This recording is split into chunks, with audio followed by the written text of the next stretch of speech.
Alright, so what's up guys? Ako nga pala si Poy and welcome back sa channel. And nasa akin ngayon itong Marshall Willen 2 at itong Emberton 3.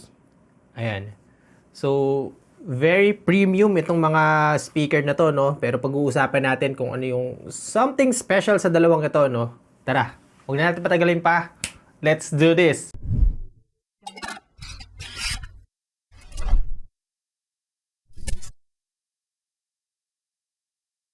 Alright, so start natin sa presyo dahil yun yung pinaka-importante sa lahat, no? Bago tayo bumili ng gamit or anything, kailangan malaman muna natin kung pasok or swak siya sa budget natin. So para dito sa Marshall Willen 2, ang price nito sa Digital Walker ay 7,590 pesos. While dito naman sa Emberton 3, ang presyo naman nito guys ay 10,990 pesos. So simulan natin dito sa Willen 2 dahil guys, sabihin ko na sa inyo, nagamit ko na ito sa camping, sa outdoor. And of course, pag nandito sa bahay, no, kapag gusto ko lang ng magandang music, so ito yung ginagamit ko. So para sa build quality nito guys, sobrang premium talaga niyang tingnan. And of course, yung kanyang signature color combination which is yung black and brass, no? Sa Marshall, ano yan, parang Marshall signature color nila to eh. Pero meron pa tayong isa pang available which is yung cream. Mas gusto ko to kasi syempre classic yung kulay niya. And then para sa kanyang build quality guys, meron siyang rubber fills, no, sa overall material niya sa body. May pagka leather yung texture niya guys. Pero sobrang lambot niyang hawakan. So, rubber talaga siya pero yung design niya parang leather nga. Meron tayong metal grill dito. And then, of course, andito pa rin yung kanyang strap which is meron doon sa Willen 1. At sobrang gusto ko ng concept na to guys. Gusto ko yung design na to. Kumpara doon sa mga merong strap na alam niyo yun, yung parang yung nakalabas siya. Ganyan. So, ito na-i-design ng Marshall na kapag hindi natin siyang ginagamit, parang nakatago lang siya dito sa likod. Para sa durability nito, wala akong masabi. IP67 rated na siya.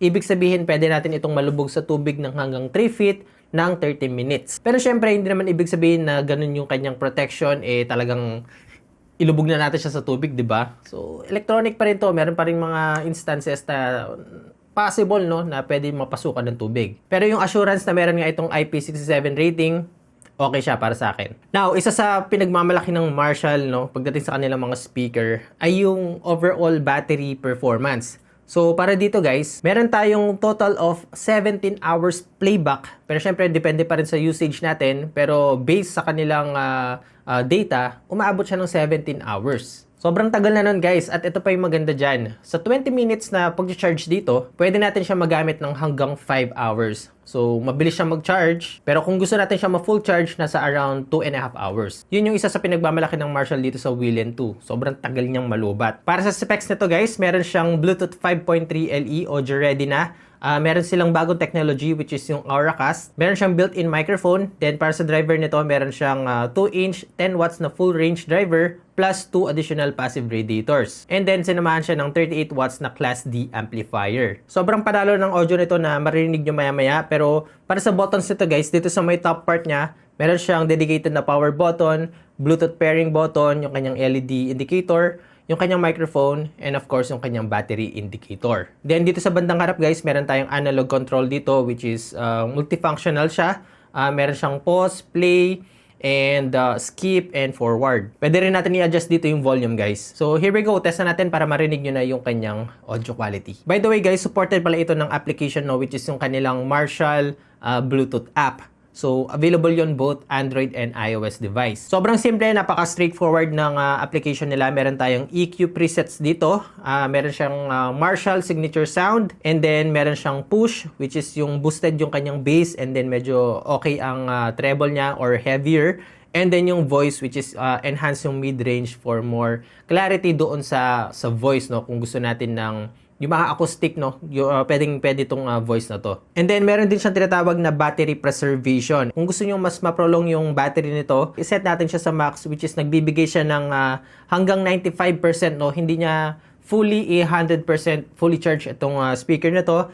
And then sa temperature, yung control niya sa temperature, and of course sa charging speed rate. And then sa paggamit din ng application na to, pwede natin ma-update yung firmware nito. Alright, so here's it guys. Parinig ko na sa inyo yung audio quality niya.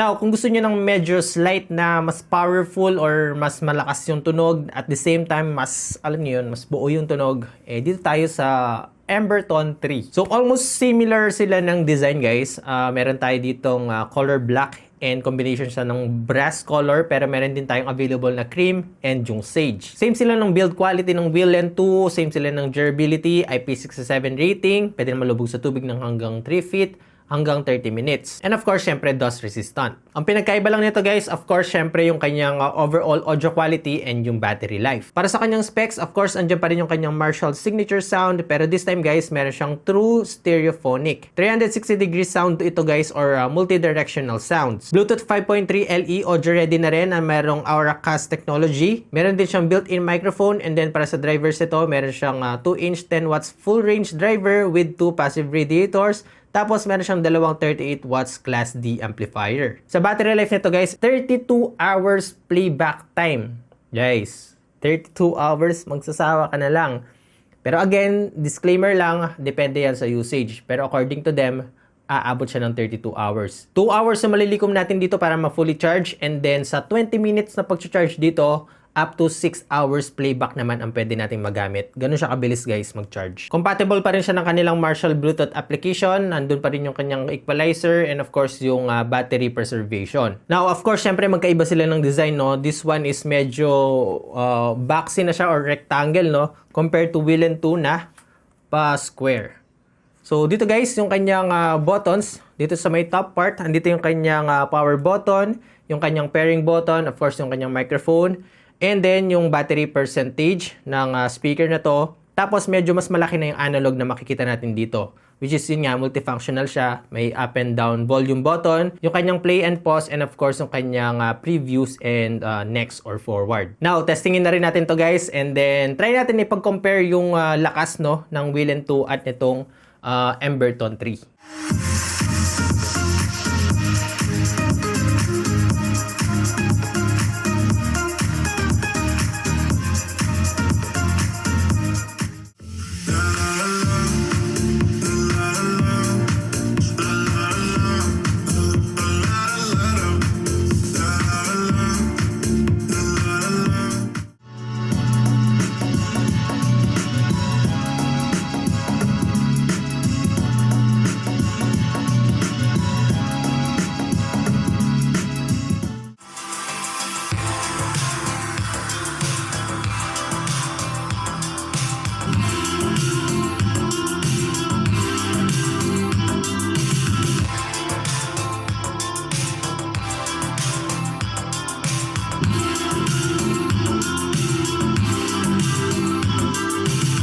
So yeah, basically that's it guys for today's video. Yun na po ang ating quick rundown dito sa ating Marshall Wheel N 2 at dito sa bagong-bagong Emberton 3. So both speaker guys available sa Digital Walker, of course. Yung official link nito nandiyan sa description box. Alright, so para kanino itong Wheel N 2 at para kanino itong Emberton 3. Kung madalas ka nasa labas or ma-explore kang tao, lagi ka nasa adventure, lagi ka nagta-travel, siguro I suggest na pwedeng-pwede na sa'yo itong Marshall Wheel N 2, no? Meron siyang good quality audio plus durability, so kahit na mahulog, mabasa, ganyan, pwedeng-pwede, no? Kung mahilig kang pumunta sa mga bundok-bundok, ganyan, dagat, swimming pool, wala kang magiging problema dito. Now, kung medyo, alam nyo yun, madalas ka lang sa indoor or sa kwarto nyo, or sa sala, ganyan, pang tambay, ganon, I suggest na itong Emberton 3 ang kunin nyo. Kasi bukod sa pwede siyang pang display, no? Sa mga shelf. Yan, tulad yan. Dito sa likod. Pwede na nang i-display yan after nitong review na to. At the same time, may enjoy natin guys yung multi-directional audio nito. Dahil kumbaga parang buong kwarto or buong sala, ma-accommodate niya, no? Yung speaker nito. Pero syempre, of course, pwede pa rin natin ipang travel to. Depende na lang sa inyo guys kung kakasya ba siya sa bag nyo. Pero yun nga, sinasuggest ko na ito ang bilhin nyo kung madalas kayong lumalabas. Alright, so that's it guys for today's video. I hope na nakatulong itong video na ito at nag-enjoy kayo sa panonood kung naghanap kayo ng premium wireless speaker. Nga pala, konting favor lang, no? Please subscribe, no? Kung hindi ka pa nakasubscribe, subscribe. Kung hindi ka pa nakasubscribe. And also like this video para sa algorithm ng YouTube. Oy! Muntik na ulog. Para sa algorithm ng YouTube natin. 'Di ba? Please, like. Pa-comment na rin kung ano yung mga gusto nyo sabihin sa akin. Okay lang, kahit hindi dito sa mga speaker. Kahit sa akin mismo. 'Di ba? Alright, so hanggang dito muna sa ngayon. Ako nga pala si Poy, unboxing anything just for you.